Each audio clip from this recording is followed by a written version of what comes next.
Datuk, tadi saya kata saya nak tanya tentang undi tak percaya ya. Saya. Apabila seseorang pemimpin itu berhadapan dengan undi tak percaya, ia sudah tentu akan menjejaskan keyakinan diri dia. Jadi bagi Datuk, macam mana Datuk menangani isu undi tak percaya? Gini Datuk, kalau mengikut perlembagaan parti MCA, seseorang pemimpin itu termasuk presiden, kalau nak disingkir, ia ini memerlukan 2/3 majoriti dari kalangan perwakilan yang menyokong usul itu. Dalam keadaan ini, dalam kes EGM MCA yang saya maksudkan itu sebenarnya tak sampai 2/3 pun. Simple majority lah. Simple majority itu pun saya kira saya kalah tipis, 14 undi aja. 14 undi. Walaupun demikian, kalah satu undi pun itu dikira kalah. Dan pernah saya cakap, saya rela nak lepaskan jawatan itu.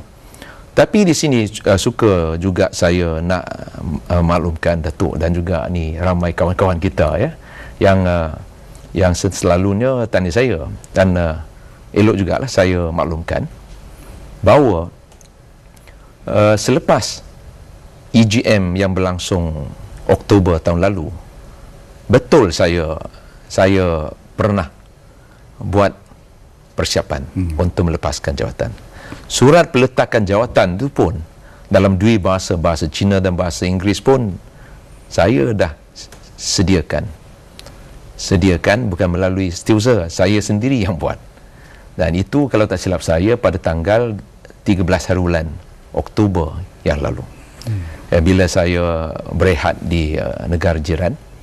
Dan apa yang menghalang tindakan itu diambil, sebenarnya saya pun tak sangka itu memang di luar dugaan saya dan juga ramai orang.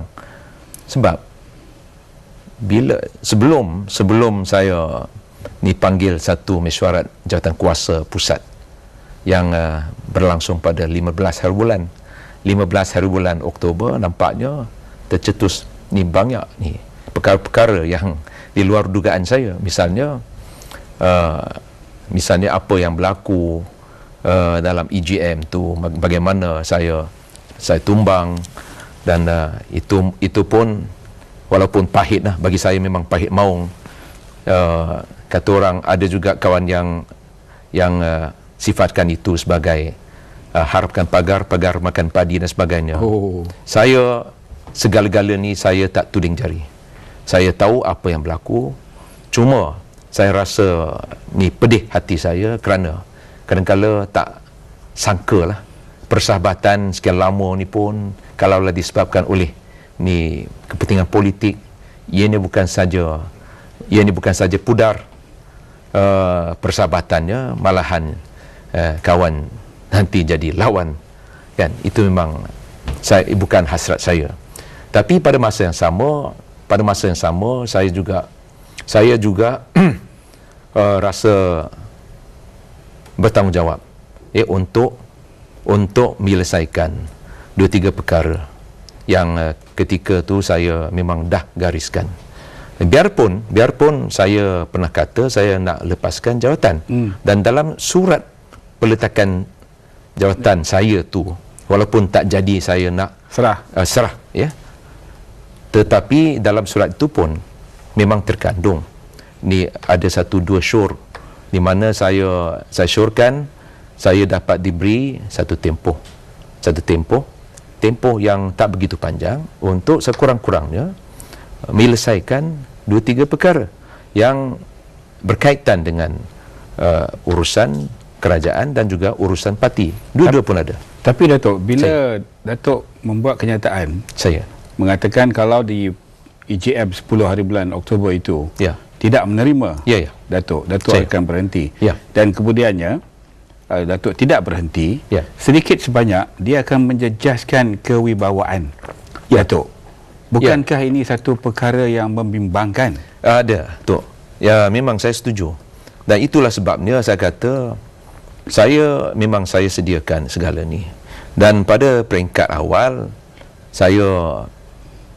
apa yang saya cakap dan apa yang sebenarnya berlaku, nampaknya ketika tu orang bukan saja orang awam lah, tapi media pun ni tumpuan atau fokus dia tu bukanlah pada apa yang saya nak cakap, tapi rata-rata tempat fokus tu adalah tertumpu pada ni bila agaknya saya akan lepaskan jawatan. Jadi di sini ada apa yang saya sifatkan sebagai missing link, ataupun apa yang saya cakap dan bertindak tapi tak dilaporkan, orang awam pun mungkin dia terampak. Datuk, macam orang kata cakap tak serupa bikin. Itu bahaya. Tapi Datuk, kalau saya kata masa tu apa yang saya tawarkan itu sebenarnya bukanlah saya tak nak lepaskan jawatan, tapi lepaskan jawatan selepas satu tempoh yang singkat. Itu saya pernah buat apa ni cadangan. Tetapi bila ianya tak diterima apa yang sebenarnya berlaku pada 15 hari bulan Oktober dalam mesyuarat jawatankuasa pusat selepas EGM itu memang di luar dugaan saya. Sebab yang saya nampak adalah desakan terhadap saya untuk melepaskan jawatan dengan serta-merta. Tapi Datuk kata tadi Datuk mau sedikit tempoh sebelum melepaskan jawatan.